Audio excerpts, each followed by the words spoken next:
안녕하세요. 결혼한 지 12년 차인 40대 여성입니다. 지금까지 남에게 피해 끼치지 않고 가정을 제일 우선시하며 최선을 다해 살아왔다고 생각하는데 생각지도 못한 남편 요구 때문에 이혼 소송 중입니다. 남편은 지금도 제가 왜 이혼을 하자고 그러는지 이해가 안 된다며 자기가 오히려 억울하다는데 정말 어디다 속 시원하게 하소연할 곳도 마땅치 않아서 여길 왔어요. 저보다 8살이 많은 남편과는 지인의 소개로 만났습니다. 당시 저는 30살로 평범한 회사에서 사무직으로 일하고 있었고 남편은 작은 식당을 운영하고 있었네요. 솔직히 이혼 소송 중인 상황에서 제가 남편을 어떻게 만났는지라던가 남편이 어떤 사람이었는지던가 뭐가 되었건 간에 보기 좋게 그럴듯하게 포장하고 싶은 마음은 추호도 없습니다. 그러니 모든 것을 허심탄회하게 털어놓을게요. 남편을 소개받을 당시 지인은 남편이 식당을 운영하고 있고 시부모님이 재산도 꽤 있다고 했어요. 그리고 저는 단순한 연애 상대를 찾는 것이 아니라 결혼을 전제로 한 진지한 만남 상대를 찾고 있었거든요. 그래서 상당한 나이 차이에도 불구하고 한번 만나볼까 하는 생각을 갖게 된 거지요. 그런데 그렇게 만난 남편과는 조건을 떠나서 8살의 나이 차이가 무색하리만치 말이 잘 통했습니다.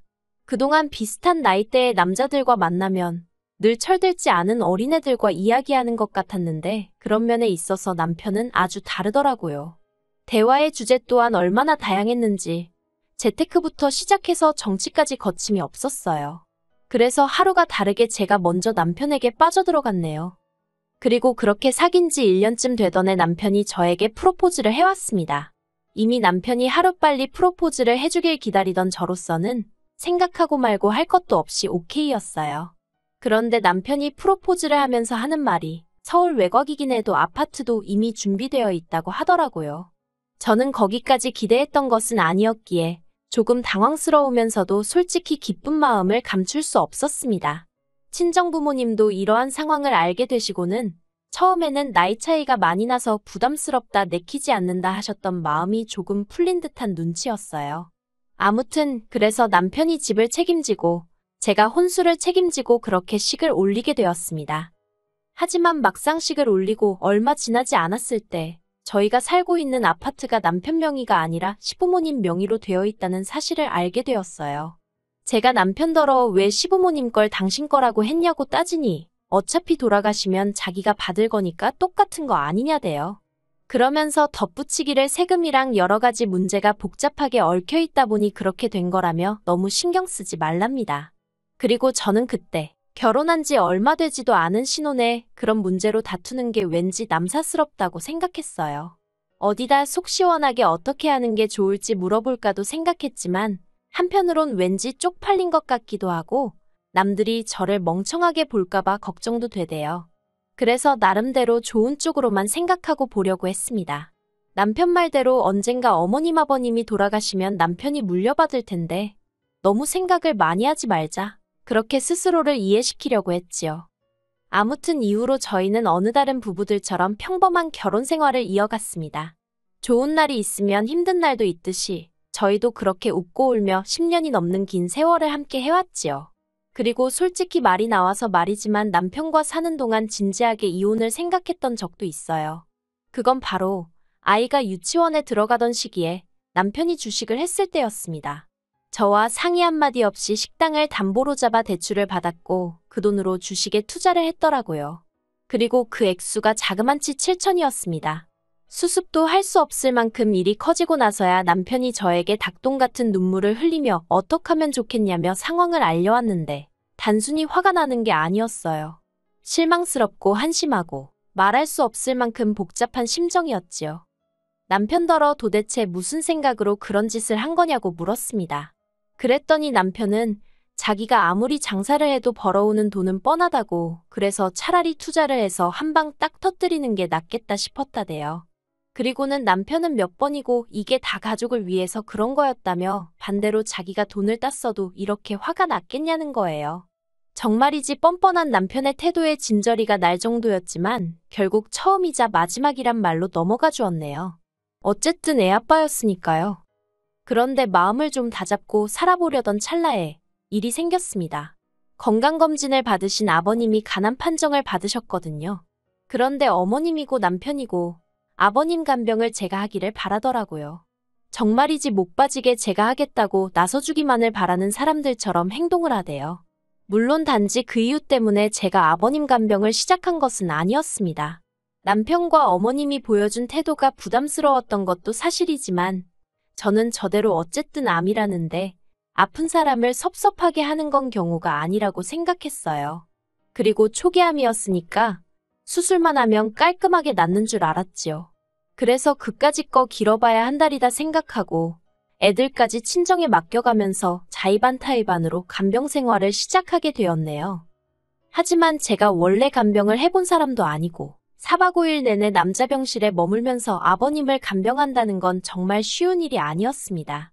게다가 아버님 성격이 원래도 불같으신데 당신이 암 환자라는 사실을 알고 나신 이후로는 짜증까지 2배, 3배로 내셨거든요.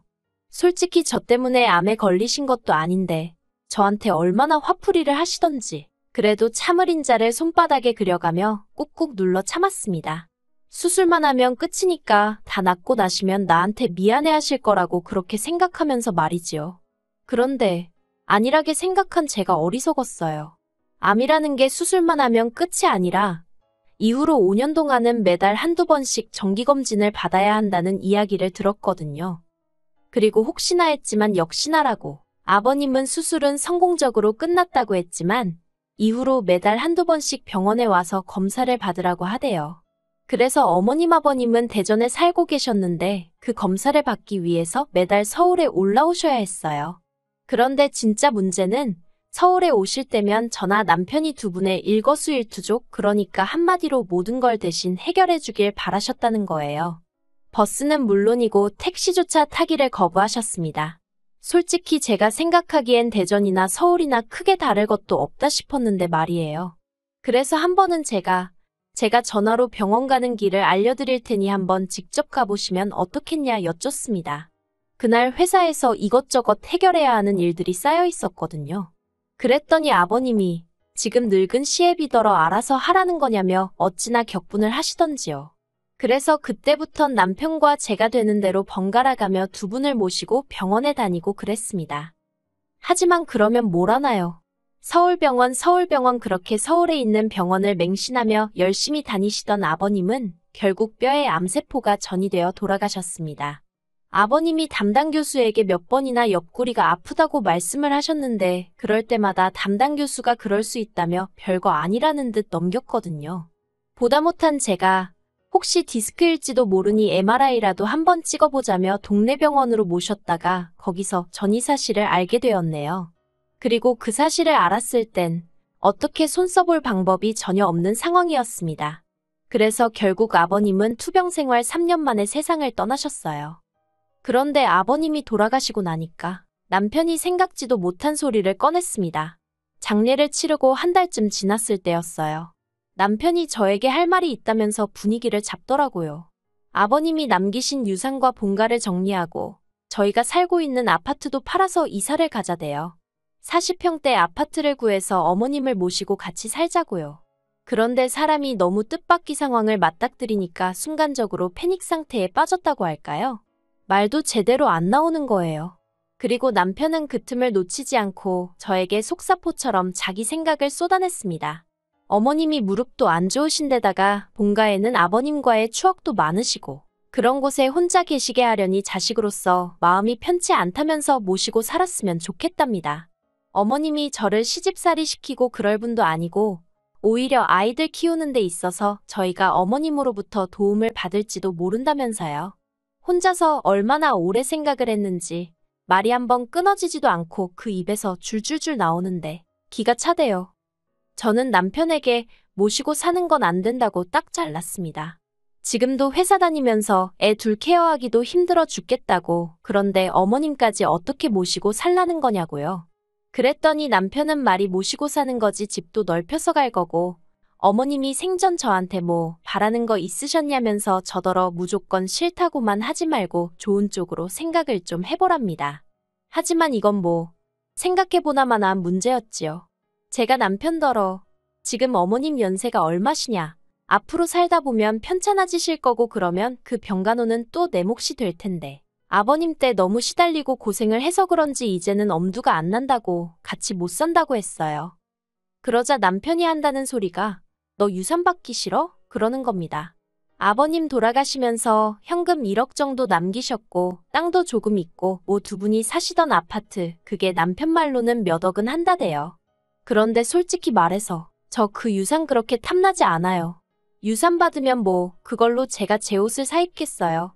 아니면 가방 하나를 마음 놓고 사겠어요? 결국엔 남편이 쥐어틀고 있을 거고 유산 받는다는 명분으로 고생은 저만 죽어라 할 게 뻔한데 제가 무슨 그 유산이 탐이 났겠어요. 그래서 남편더러 유산 안 받는 대신 안 모실 거라 했어요. 그런데 남편은 그때부터 전에 없는 폭언을 퍼붓기 시작했습니다. 저더러 이기적이고 철없는 여자라면서 저 같은 여자는 애들 엄마로서도 실격이래요. 애들이 나중에 뭘 보고 자라겠냐면서 나중에 저희 애들도 저를 버릴 거랍니다. 아버님 돌아가실 때까지 제가 제일 옆에 오래 붙어서 온갖 수발을 다 들어드렸는데 남편 기억 속에선 그런 건 다 어디로 간 건지 황당하더군요. 하지만 남편은 제가 말이 없는 이유를 제가 뭐라도 잘못해서 말을 못하고 있다고 생각한 건지 계속해서 말 같지도 않은 소리를 이어갔습니다. 저더러 40 넘어서 이혼녀 딱지 달면 어디서 저를 좋다고 하겠냐며 다니던 회사도 잘릴지 모른다나요. 그러면서 지금 이혼해봤자 네 손해야. 너는 며느리의 도리를 거부하고 있는 거라서 내가 이혼 소송 걸면 너는 끝이야 그러대요. 그런 소리까지 들으니까 저도 눈에 뵈는 게 없더라고요. 그래서 남편더러 그래 그러면 이혼하자 했습니다. 당신 말대로 나이 40에 이혼녀 딱지 그까짓 거 달아도 그만이라고 그리고 나만 이혼녀 되냐고 그러면 당신도 이혼남 된다고 했습니다.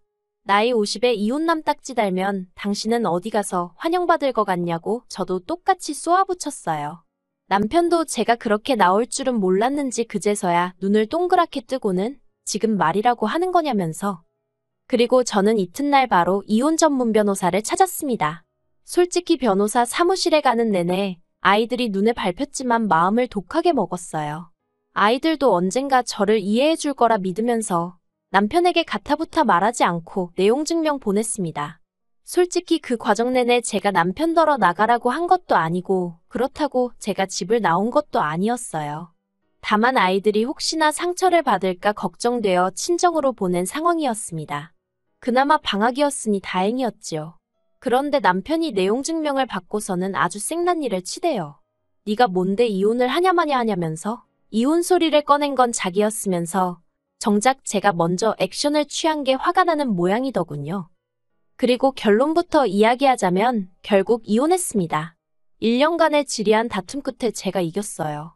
재산도 분할받았고 위자료는 기껏해야 돈 1,000만 원이나 받겠냐 했는데 그것보다도 훨씬 웃도는 돈을 받았네요. 그리고 아이들에겐 미안하지만 남편이 곧 죽어도 양육권을 포기하지 못하겠다 하더라고요. 자기는 양육비도 필요 없다면서 무조건 아이들을 데려가야겠다는 거예요. 솔직히 식당 일을 핑계로 애들하고 어디 한번 제대로 놀러 간 적도 없으면서 막상 이혼하는 마당에는 애들 욕심을 내는 걸 보니 어처구니가 없었지요. 그런데 제가 나쁜 엄마인 걸까요? 제가 10년 키웠으니 남은 10년은 남편이 키워도 되지 않을까 싶었습니다. 그래서 남편한테 양육권 넘겼어요. 친권을 준 것도 아니고 요새 세상이 어떤 세상인데 남편이 안 보여준다고 평생 못 보고 살고 그런 건 요즘 말도 안 되잖아요. 그래서 눈 딱 감고 양육권 포기했네요. 그런데 웃긴 게 남편과 이혼하고 완전히 남남이 되고 나서 얼마 지나지 않았을 때 어머님이 찾아오셨습니다. 합가 얘기 나오는 내내 남편 뒤에 숨어서 한 번도 저희 사이를 어떻게 조율해 주려는 시도조차 안 하신 분이셨어요. 솔직히 말해서 어머님이 조금이라도 아들 내외를 걱정했다면 아들한테라도 합가 안 해도 된다. 아니 하다못해 천천히 해도 된다. 일단 네 와이프 마음부터 달래줘라. 그런 소리는 했을 것 같아요.